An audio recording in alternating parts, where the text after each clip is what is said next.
കളിക്കളത്തിലെ പരിക്കുകളെ ഇനി പേടിക്കേണ്ട.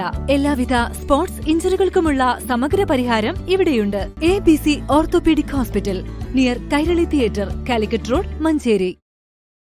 ദുരന്തമുഖത്ത് ആശ്വാസം പകരാൻ ഇനി വുമൺ വേവ് സംഘങ്ങളും. മഞ്ചേരി മണ്ഡലം വനിതാ ലീഗ് കമ്മിറ്റിയുടെ കീഴിലുള്ള 38 അംഗങ്ങൾ ഇനി കർമ്മരംഗത്തുണ്ടാവും. വിവിധ മേഖലകളിൽ ഇവർക്ക് പരിശീലനം നൽകി. അംഗങ്ങൾക്കുള്ള സ്വീകരണവും പഠന ക്ലാസും മുനിസിപ്പൽ ലീഗ് ഓഫീസിൽ അഡ്വക്കേറ്റ് UA ലത്തീഫ് MLA ഉദ്ഘാടനം ചെയ്തു.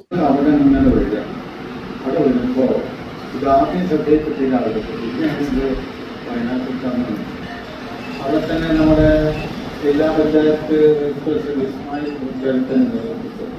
ഇത് വലിയ സംഘം അവിടുത്തെ അവിടെ ഏറ്റെടുത്തു. അവിടുത്തെ ഔദ്യോഗിക ഗവൺമെന്റ് ഉദ്യോഗസ്ഥന്മാരുടെ മാറ്റുകൊണ്ട് പോലീസിന് അത് മുഴുവൻ കുട്ടികളുടെ അത് ഒരൊറ്റ സ്ഥലങ്ങളിൽ എത്തിക്കണം. ധാരാളം ആംബുലൻസുകളുണ്ട്.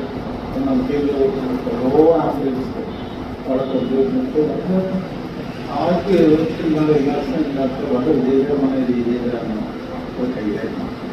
അന്ന് ആലോചിച്ചിട്ടുണ്ടായിരുന്ന പാർട്ടി ഇവിടെ അന്നപ്പം പുരുഷന്മാരാണ് സ്ത്രീകളായിത്തീർക്കുന്ന സ്ത്രീകളുമായിട്ടൊക്കെ പല വാദങ്ങൾ വരുമ്പോൾ അത് പുരുഷന്മാരായിട്ട് വലിയ ബുദ്ധിമുട്ടല്ല. അങ്ങനെ ഒരു സംഭവം ഉണ്ടാകുമ്പോൾ നമ്മുടെ സഹോദരിമാരും അതിന് ശാന്തനായ രീതിയിൽ ഉണ്ടാവണം. അതിനൊരു ട്രെയിനിങ് അതിനുവേണ്ടി ഒരു പരീക്ഷിക്കുകയും അതിനുവേണ്ടി നമ്മൾ എന്നും ഇവിടെ ഉൾപ്പെട്ടതും അതുപോലെ ആളുകളൊക്കെ മരിച്ചു പോയത് കേരളത്തിൽ ചരിത്രത്തിൽ ആദ്യമായിട്ട് വിവാദം കഴിച്ചു.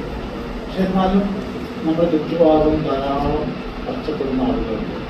കുറേയധികം ബുദ്ധിമുട്ടുന്ന ഉച്ചകൊണ്ടുള്ള ആളുകളുണ്ട്. ഭക്ഷണം കഴിക്കാൻ പോലും കഴിയാത്ത ശേഷിയില്ലാത്ത ആളുകൾ. സംസ്ഥാന ശുചിത്വ ഉച്ചകോടിയിൽ പ്രബന്ധം അവതരിപ്പിച്ച CH ജസ, സംസ്ഥാന ബാലപാർലമെന്റിലേക്ക് തെരഞ്ഞെടുക്കപ്പെട്ട ഫാത്തിമ റിൻഷ എന്നിവരെ ഉപഹാരം നൽകി ആദരിച്ചു. വനിതാ ലീഗ് മണ്ഡലം പ്രസിഡന്റ് PK മൈമൂന അധ്യക്ഷത വഹിച്ചു. സെക്രട്ടറി ആസിയ, നഗരസഭാ ചെയർപേഴ്സൺ VM സുബൈദ, മുസ്ലിം ലീഗ് ജില്ലാ സെക്രട്ടറി അൻവർ മുള്ളമ്പാറ, സംസ്ഥാന പ്രവർത്തക സമിതി അംഗം അഡ്വക്കേറ്റ് അബു സിദ്ദീഖ്, മണ്ഡലം president Kanniyan Aboobacker, secretary PH Shameem, vice president AP Majeed, municipal general secretary KKB Muhammad Ali, Keezhattoor ഗ്രാമപഞ്ചായത്ത് president C Jameela, TK Shahina, Sreedevi Prakkunnu, Fathima Suhara, Bafaqi തങ്ങളുടെ പേരമകൾ നൈലൂഫർ എന്നിവർ സംസാരിച്ചു. East live, Manjeri.